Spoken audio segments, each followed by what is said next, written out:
अरहंताणम नमो अरहंताणम नमो अरहंताणम। मनोबल के विकास का दूसरा परम सूत्र है स्वदर्शन, समता का दर्शन या परमात्मा का दर्शन। आप सोचेंगे बात तो बहुत अच्छी है, पर बात वहीं जाकर उलझ जाती है कि समता का अनुभव करें कैसे करें। कहने से तो होगा नहीं, कोई उपाय होना चाहिए, कोई पद्धति होनी चाहिए कि समता का दर्शन कैसे करें, क्योंकि हमारी दृष्टि तो हमेशा विषमता पर उलझी रहती है और जब दूसरों को देखते हैं तो उलझेगी। एक फ्रांस की यूनिवर्सिटी का प्रोफेसर बड़े अहंकार में आकर बोला कि मैं दुनिया का सर्वश्रेष्ठ आदमी। किसी ने पूछ लिया ये कैसे? बोला कि फ्रांस दुनिया का सर्वश्रेष्ठ देश, पेरिस फ्रांस का सर्वश्रेष्ठ नगर और हमारा विश्वविद्यालय हमारे नगर का सर्वश्रेष्ठ क्षेत्र, और ये दर्शन का विभाग उसमें सर्वश्रेष्ठ और मैं उसका अध्यक्ष, इसलिए मैं सर्वश्रेष्ठ आदमी। कैसा गणित है। हमारी दृष्टि जब दूसरों की ओर जाती है यही निष्कर्ष निकलता है कि हम दूसरों को काटते जाते हैं, तोड़ते जाते हैं और दूसरों के संदर्भ में अपनी सर्वश्रेष्ठता को प्रस्थापित करते चले जाते। इसके अतिरिक्त कोई निष्कर्ष निकलता ही नहीं है।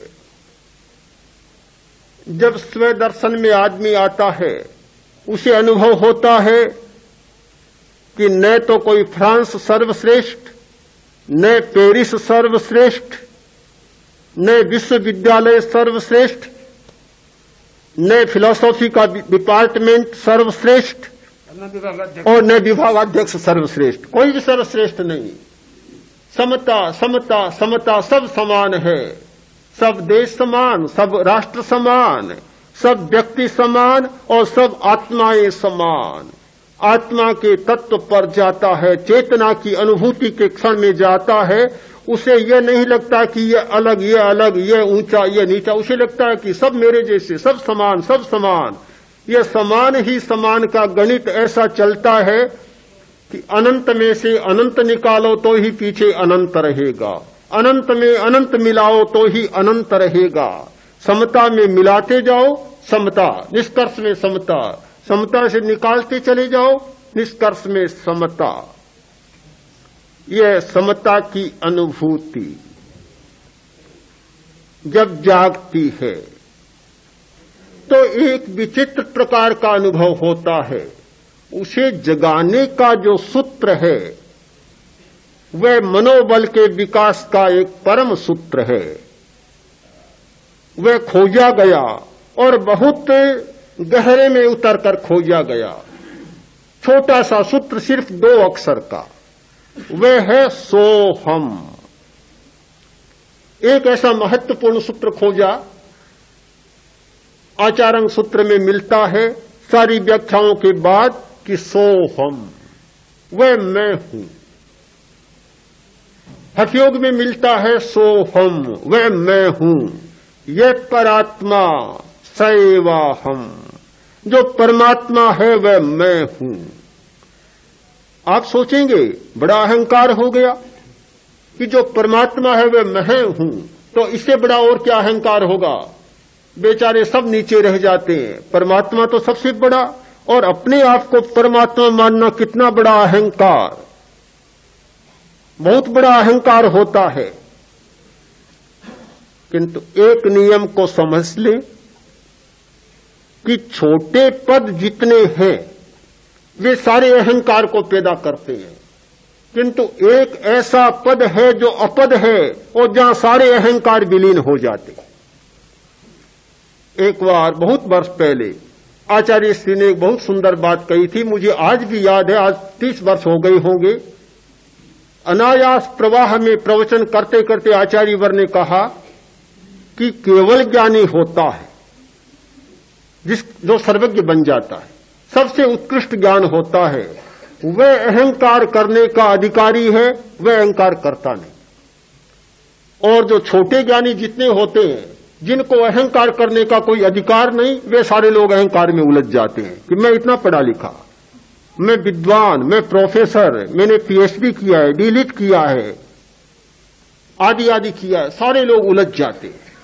जिसको अहंकार करने का अधिकार, वह अहंकार करता ही नहीं, जागता ही नहीं।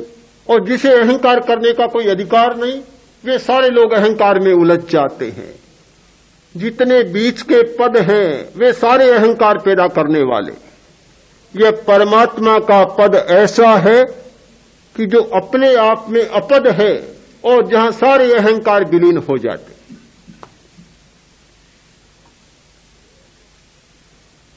सोहम यत् परात्मा स एवाहम, जो परमात्मा है वह मैं हूं।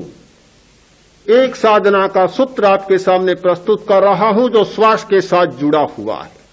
यही जयाचार्य ने कहा है। हाँ, जयाचार्य ने जो एक ध्यान का ग्रंथ लिखा उस आज से 100 वर्ष पहले, और जिनकी शताब्दी मनाई जा रही है, उन्होंने अनेक पद्धतियां ध्यान की बतलाई है। सबसे पहली पद्धति बतलाई है सोहम का ध्यान। श्वास के साथ जोड़ दें, मंदम मंदम श्वसन योस्ति। मंद श्वास लें, श्वास को लंबा कर दें, मंद करें। एक ही बात है, श्वास को लंबा करना या श्वास को मंद करना। श्वास को मंद करें और श्वास की ध्वनि को पकड़ें। कितना स्वाभाविक शब्द है, चुना है हमारे आचार्यों ने। श्वास जब लेते हैं तो ध्वनि होती है सो, जब श्वास निकलता है तो ध्वनि होती है हम।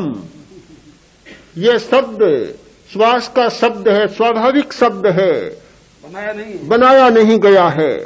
आप स्वयं अनुभव करें। जो लोग दीर्घ श्वास की प्रेक्षा कर रहे हैं, ध्यान का अभ्यास कर रहे हैं दीर्घ श्वास की प्रेक्षा का, वे जैसे श्वास का अनुभव करें कि श्वास आ रहा है, जा रहा है। इसका अभ्यास करते करते फिर वे अभ्यास करें कि श्वास ले रहे हैं तो सो की ध्वनि हो रही है, श्वास निकाल रहे हैं तो हम की ध्वनि हो रही है।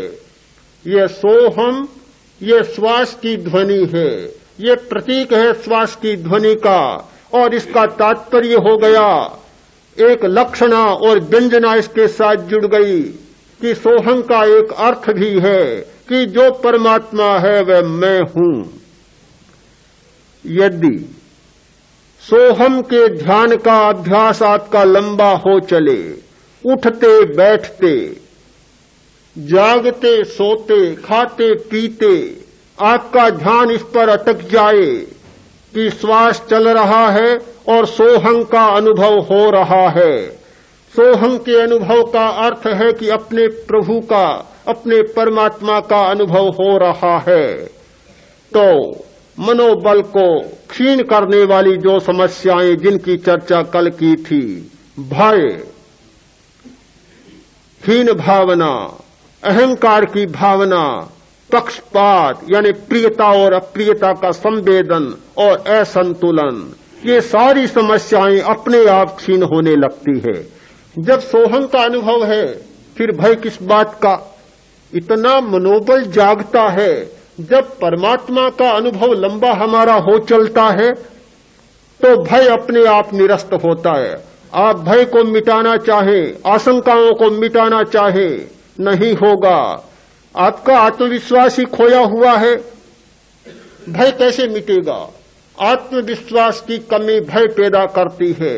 और जब तक परमात्मा अनुभव की लंबी श्रृंखला आपके ध्यान में नहीं, आपकी चेतना में उतर जाती, तब तक भय को समाप्त नहीं किया जा सकता। जब यह स्थिति बनेगी, भय अपने आप समाप्त होगा। जब सोहम का अनुभव है तो हीनता और उच्चता की ग्रंथि अपने आप समाप्त होगी,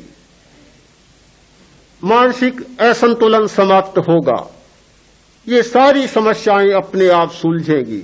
तो एक बहुत बड़ा सूत्र दिया था सोहम का, उस पर हम विचार करें, संतुलन करें और उसका अभ्यास करें। मुझे लगता है कि इस महान सूत्र के द्वारा हमारा मनोबल बढ़ेगा और मनोबल को क्षीण करने वाली हमारी सारी समस्याएं समाप्त